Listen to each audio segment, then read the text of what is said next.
A África não é o continente mãe? Tudo não surgiu na África.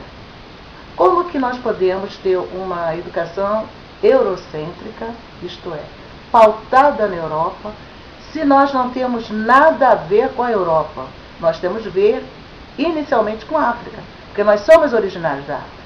Então vocês vejam a dificuldade que nós temos até na aplicação do currículo, que no nosso currículo escolar, a África é vista sob o ponto de vista dos escravos, né? Do colonialismo. E quando que isso é uma mentira? A África deu à humanidade conhecimentos milenares. A África contribuiu com grandes civilizações. Nós temos aí o Egito, nós temos a civilização grega, porque vários gregos nos deram condição de pensar a condição humana, de pensar a humanidade, e essa condição, quando vai ser estudada, quando ser pesquisada, você vê pontos no continente africano, da civilização africana. Vou pegar uma civilização básica, egípcia. Nós estudamos matemática, engenharia, arquitetura, a medicina, voltada naquilo, nas condições que os egípcios nos deixaram. E eles são negróis. Haja vista a questão estética, aquelas trancinhas, aquelas mulheres com aqueles penteados. Observando bem, hoje é uma estética egípcia, porque as mulheres já naquela época, né, há milhões e milhões de anos, elas já tinham aquela estética.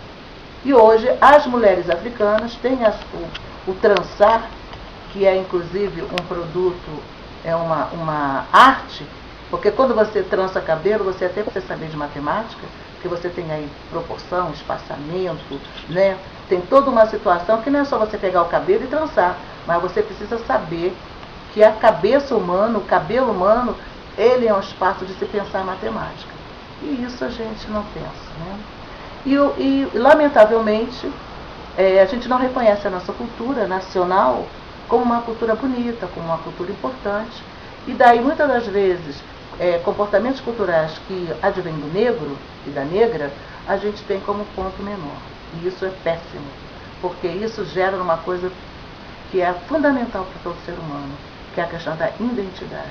Quem não se conhece, quem não se identifica, é um ser humano que sofre, porque não se gosta, porque não se ama, porque não se vê importante. Então são essas coisas mínimas que hoje, dentro de uma sala de aula, a gente ainda vê refletido. Quando o estudante, naquilo que ele aprende, ele não se vê como protagonista, porque é preciso que cada estudante se veja protagonista. Eu não preciso ser o outro para ser eu preciso ser eu para entender o outro. É uma outra construção, né? E tudo isso advém de um conhecimento, que a escola é responsável por adquirir. E muitas das vezes os nossos professores, eles não têm a sensibilidade e, a bem da verdade, a formação necessária para tratar com essa diferença. Essa diferença é que realmente soma na diversidade de um país, né? Na diversidade de um continente, na diversidade mundial. Né? Essa diversidade é que soma, que é o grande ganho, que é a grande riqueza, e que nós ainda não estamos valorizando. Então, pensar o 20 de novembro não é simplesmente uma data para você ficar em casa descansando, mas é para refletir o povo negro, né, que muito contribuiu para a formação desse país. Haja visto dizer que até o início do século XIX, os brancos nada fizeram na construção desse país. Eles não trabalhavam. Se o Brasil já era uma potência econômica no século XIX, quem é que fez essa potência? Exemplificando, os grandes ciclos da cana-de-açúcar, do ouro, não é assim? Então, há de se dar valor a quem realmente tem, né? E conviver com o valor do negro, ele é crucial hoje. Crucial. Por quê? Hoje o mundo precisa de seres sensíveis. A gente fala sensibilidade como se fosse uma coisa menor, muito pelo contrário. Por quê? Porque sensibilidade está diretamente vinculado a direitos humanos.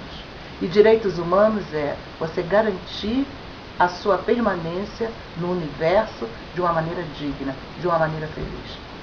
Ninguém gosta de ouvir noticiário quando se vê a matança nos países orientais, né?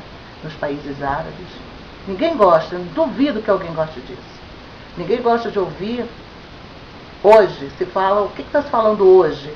No dia 13 de... 14 hoje, né? Perdão, no dia 14 de novembro de 2011, da tomada da Rocinha para a pacificação, com relação à questão de drogas. E aí eu pergunto a vocês, os negros são responsáveis pela drogadição nesse país? Não. Há de se falar a verdade, que um jovem se perde com 14 anos, com 13 anos, porque ele não tem nenhuma perspectiva de vida. Vê o pai como pedreiro, como obreiro, uma profissão honrada, né? Mas ele ganha o quê? O salário mínimo. E ele pode, esse salário mínimo, ganhar em um dia. Isso não justifica, mas o Brasil precisava se responsabilizar pela permanência desse jovem na escola e não deixar que ele seja cooptado por situações outras, né? Onde a nossa mídia diz que só é legal, só é importante quem usa tênis de marca, quem usa roupa de marca, e ele como jovem, como o outro, ele também tem desejos. E como é que ele vai ter essa roupa de marca? Como é que ele vai ter esse tênis de marca? Alguma coisa aí está errada na construção política do nosso país, quando que poucos roubam muito e muitos poucos têm. Então, tem que se inverter esse posicionamento. E o 20 de novembro é para dizer isso, que os negros morrem nos hospitais, que a grande maioria estão nos presídios, que a grande maioria estão nos manicômios, enfim, e que a grande maioria de jovens, mulheres, homens, crianças, negros não estão dentro da escola. A escola é um espaço poderosíssimo, mas eles só poderão ficar na escola na medida que essa escola também for um espaço agradável, de identificação, de identidade, de ancestralidade, um espaço de ser e não de ter.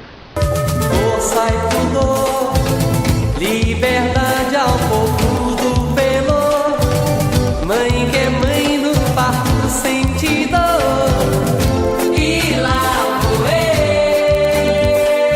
eu, declara a nação, Pelourinho contra a prostituição, faz protesto, manifestação.